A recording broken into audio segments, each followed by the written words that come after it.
Buenos días, hermano. Recientemente me ha tocado leer los siguientes versículos que se encuentran en 2 Corintios 4, del 16 al 18, que dicen, estoy leyendo en la versión católica Torres Amat, por lo cual no desmayamos, antes, aunque en nosotros el hombre exterior o el cuerpo se vaya desmoronando, el interior o el espíritu se va renovando de día en día. Porque las aflicciones tan breves y tan ligeras de la vida presente nos producen el eterno peso de una sublime e incomparable gloria. Y así no ponemos nosotros la mira en las cosas visibles, sino en las invisibles, porque las que se ven son transitorias, mas las que no se ven son eternas. Lo que podríamos pensar primeramente cuando leemos este texto es en el peso físico que tenemos las personas. De hecho, yo fui lo primero que pensé. Pero Pablo no está hablando de eso, esa no era la preocupación suya, ni de esa época. Ese no es el significado. He querido empezar así para tenerlo claro. El significado tiene que ver con las balanzas que se utilizaban para pesar las mercancías. Las primeras balanzas eran instrumentos muy simples. Era un travesaño con un punto de apoyo en el centro y en cada punta había un plato. En uno de los platos se ponía un patrón, por ejemplo, el peso de 1 kilo de metal, de hierro, y en el otro se colocaba el objeto que deseábamos pesar. Por ejemplo, pensemos en unas papas, ahora que están tan de moda y tan caras.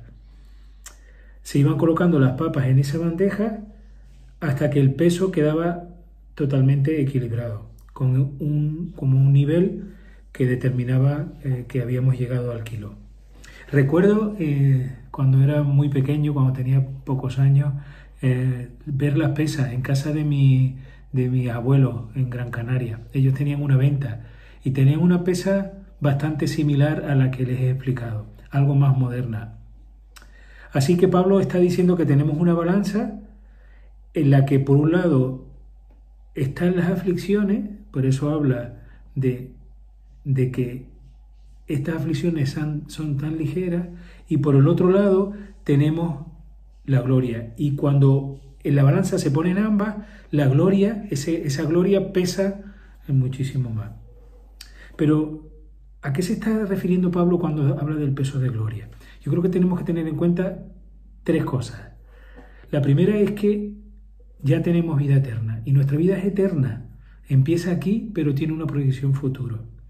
En segundo lugar, que realmente anhelamos esa vida, esa finalización de las aflicciones que nos toca vivir en esta tierra, que en muchas ocasiones pueden llegarse a ser insoportables. Juan en Apocalipsis nos dice que en esa vida eterna, cuando muramos, el Señor secará toda la lágrima y no habrá muerte, ni tristeza, ni llanto, ni dolor. Y la tercera cosa de la que Pablo habla, y creo que tiene que ver, es con esa gloria venidera. Pablo escribe en Romanos 8:18, pues considero que los sufrimientos de este tiempo no son dignos de ser comparados con la gloria que nos ha de ser revelada. Quiero compartir con ustedes el significado de la palabra gloria. 2 las he tomado de nuestro querido autor C.S. Lewis,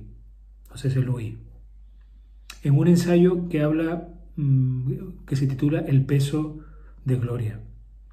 Y C.S. Lewis dice que la gloria tiene 2 aspectos. Un primer aspecto es el que cita Jesús cuando habla de bien, buen siervo y fiel, y sería algo así como la aprobación o el aprecio de Dios. Y dice C.S. Lewis, agradar a Dios, ser un auténtico ingrediente de la felicidad divina, ser amado por Dios y no solo compadecido, servirle de deleite como el artista se deleita con su obra o un padre con su hijo. Sigue diciendo, la gloria significa buenas referencias ante Dios, la aceptación de Dios, la respuesta, el conocimiento y la bienvenida en el corazón de las cosas. Así que tenemos un primer aspecto del significado de la gloria, que significa que Dios se agrada en nosotros. Lo contrario de este aspecto, dice C.S. Lewis, que podría ser aquellas palabras de Jesús: apartaos de mí. Podemos ser apartados de la presencia de aquel que está presente en todas partes y borrados del conocimiento de aquel que lo conoce todo.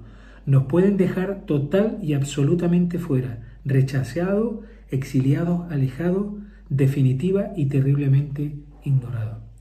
Pero por el contrario, podemos ser invitados a entrar bien recibidos, acogidos y reconocidos.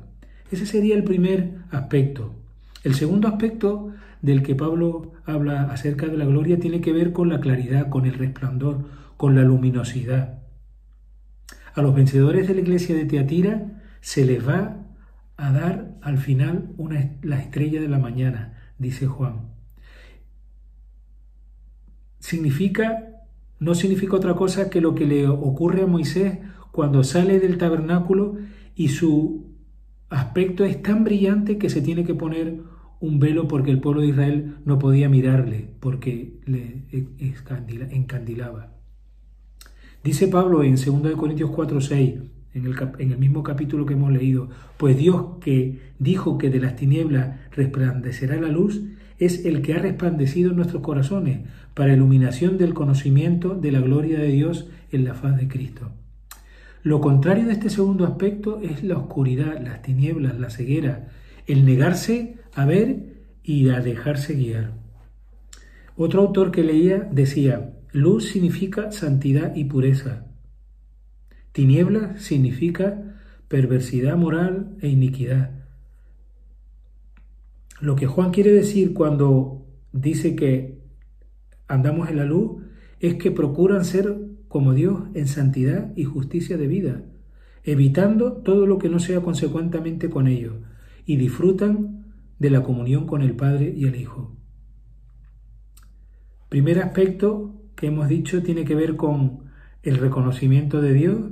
El segundo aspecto tiene que ver con la claridad, con la luminosidad que hay en nuestra vida. Pero creo que hay un tercer aspecto de ese eterno peso de gloria y que tiene que ver con el carácter cristiano. Tiene que ver con las bienaventuranzas. Cuando Jesús dijo: los que tienen hambre y sed de justicia, los que son pobres en espíritu, los que son hacedores de paz, los misericordiosos, los mansos. También el apóstol Pablo en Gálatas lo desarrolla o los caracteriza de otra manera: los que tienen amor, gozo, paz, paciencia, benignidad, bondad, fe, mansedumbre, templanza. Lo contrario de este tercer aspecto se podría ver representado en las palabras también de Pablo en Gálatas: aquellos idólatras, inmorales, hostiles, pero también tercos de corazón, desobedientes. ¿A qué nos deben llevar estas tres ideas de la gloria? Y yo lo he resumido también en tres aspectos y que nos pueden servir en nuestro caminar diario. Vivir buscando la aprobación de Dios, centrados en Cristo. Dice Pablo en 2 Corintios 4:5: no nos predicamos a nosotros mismos, sino a Jesucristo como Señor. Nosotros no somos más que servidores de ustedes por causa de Jesús. Vivir buscando la aprobación de Dios. En segundo lugar, vivir en la luz y bajo la luz. Dice Juan en su Evangelio, en el capítulo 3, versículo 21: pero el que practica la verdad viene a la luz para que sea manifiesto que sus obras han sido hechas en Dios. Y en tercer lugar, vivir reconociendo nuestra fragilidad, porque en nuestra debilidad está nuestra fortaleza. Es en Dios que podemos ser fuertes. Dice Pablo en este capítulo 4, versículo 7: tenemos este tesoro en vasijas de barro para que se vea que tan sublime poder viene de Dios y no de nosotros. Tiene mucho sentido lo que Pablo dice en este versículo. De los que siguen a Jesús van renovando su ser interior y su vista está puesta en las cosas que no se ven y que son eternas. Que el Señor nos ayude a vivir bajo esta perspectiva de que nuestra vida, nuestros sufrimientos son leves al lado del peso de la gloria que nos espera. Que el Señor les bendiga.